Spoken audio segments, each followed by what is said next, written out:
Un détail est passé presque inaperçu dans le discours de Poutine qui a annoncé l'invasion de l'Ukraine. Сперва без всякой санкции Совета Безопасности ООН провели кровопролитную военную операцию против Белграда. Использовали авиацию, ракеты прямо в самом центре Европы.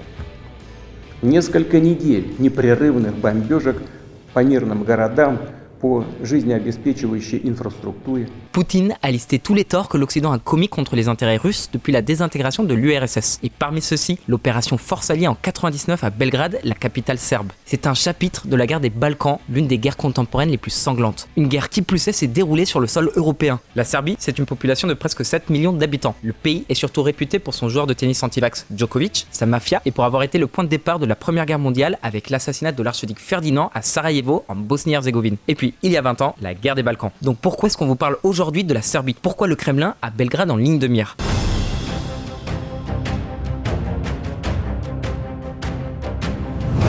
La période yougoslave.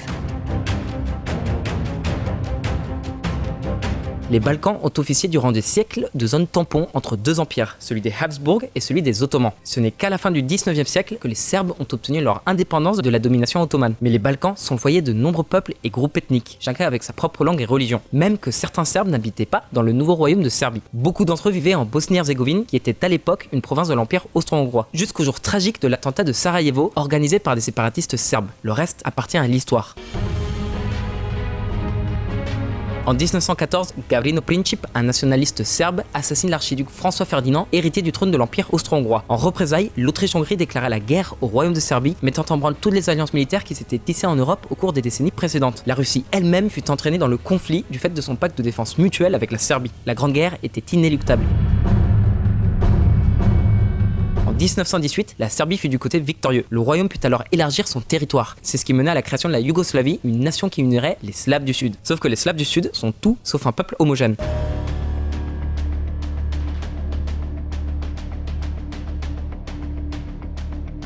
D'ailleurs, durant la Seconde Guerre mondiale, les Croates ont soutenu Hitler pour qu'il leur accorde l'indépendance. C'est ainsi qu'est né l'un des régimes les plus sanguinaires de l'histoire, les Ustaša. Les Ustaša étaient si brutaux que même les nazis jugèrent certains de leurs commandants pour crimes contre l'humanité, bien que le concept n'existait pas encore à l'époque. Bref, les partisans serbes réussirent à bouter les nazis hors de la Yougoslavie, des partisans communistes dirigés par un certain Tito.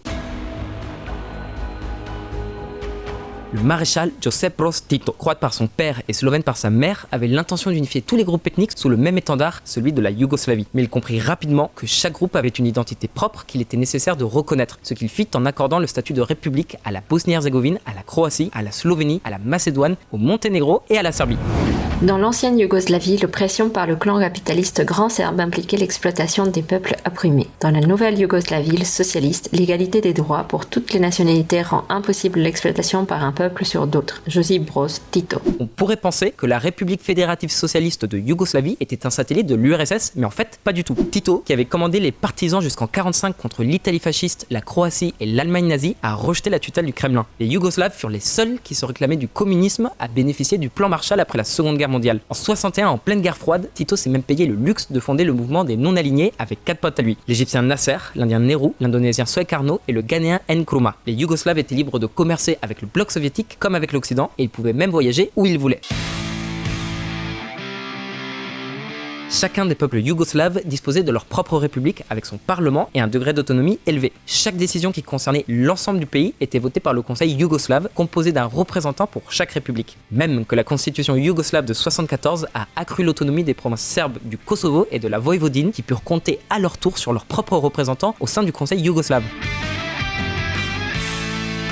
Tito s'est lentement retiré du pouvoir après cette nouvelle constitution, puis meurt en 80 et le vide qu'il laissa derrière lui fut rapidement comblé par une crise économique majeure. Les tensions entre les différentes républiques yougoslaves furent exacerbées, les couteaux s'aiguisèrent, préparant le terrain pour le conflit à venir.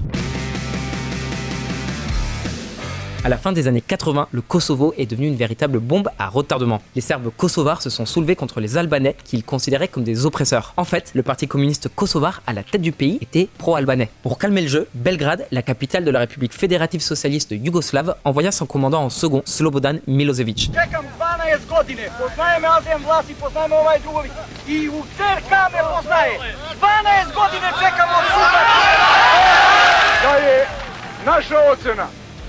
U Centralnom komitetu Saveza komunista Srbije Milosevic adoptait une posture très nationaliste, une opération séduction pour la minorité serbe. Il devint en 89 le président de toute la Yougoslavie. Sa première mesure, anéantir les efforts d'autonomie du Kosovo et de la Voïvodine. Face à la montée du nationalisme serbe, la Slovénie et la Croatie, les deux républiques les plus riches, déclarèrent leur indépendance, le point de départ de la guerre des Balkans.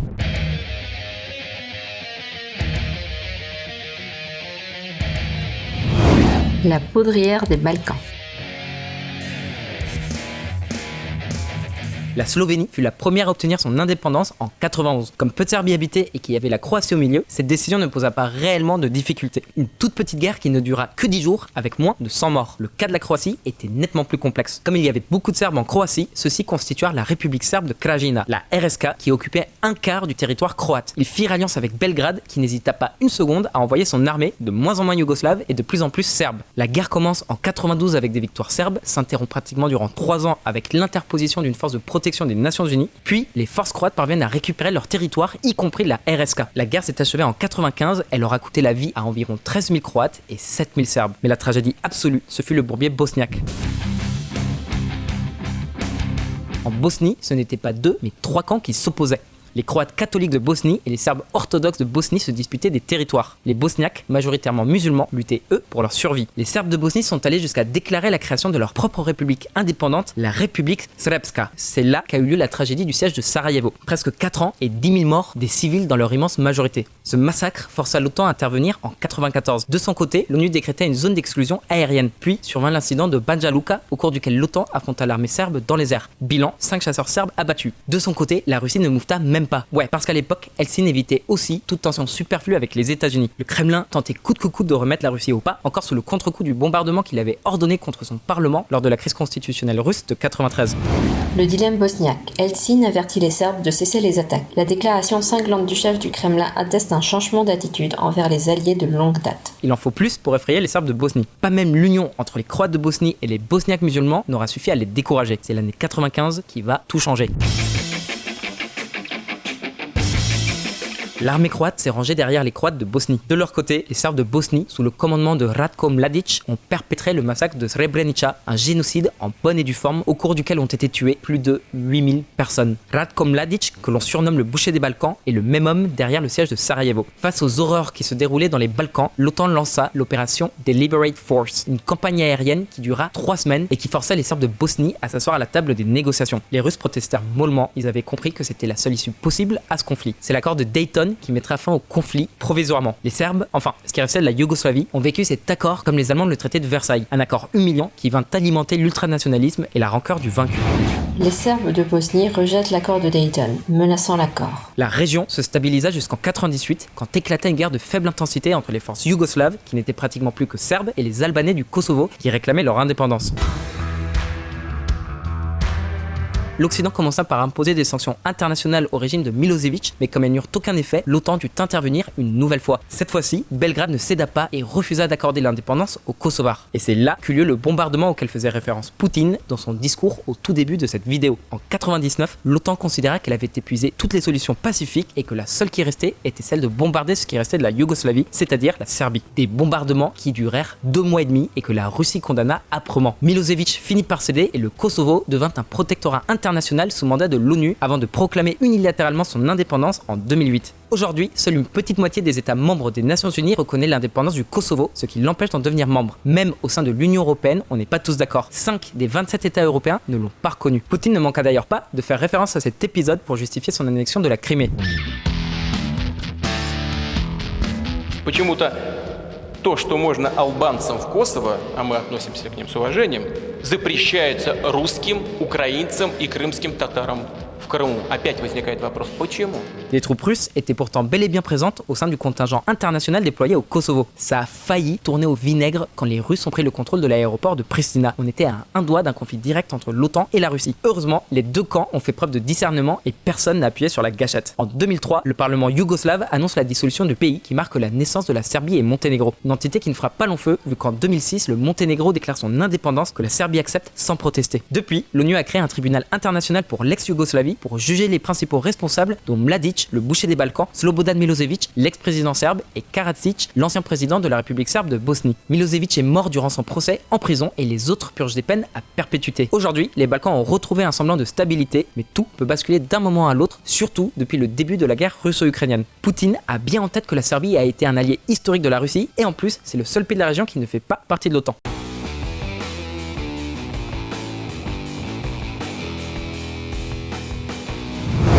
Des alliés de la Russie.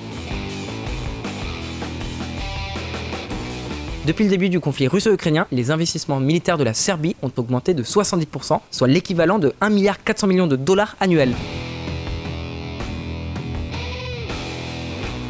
Le pays vient de commander 2 C-295 à Airbus après avoir négocié l'achat de drones et de missiles anti-chars à la Turquie et à Israël. La Serbie a aussi fait l'acquisition de drones de combat chinois, d'hélicoptères russes et de missiles sol-air français. Elle a aussi équipé sa flotte aérienne de 10 chasseurs MiG-29, des dons de la Russie et de la Biélorussie. Des cadeaux auxquels la Russie a ajouté 30 chars et véhicules blindés de transport de troupes. Moscou en a aussi profité pour refourguer à la Serbie tout un système de défense aérienne.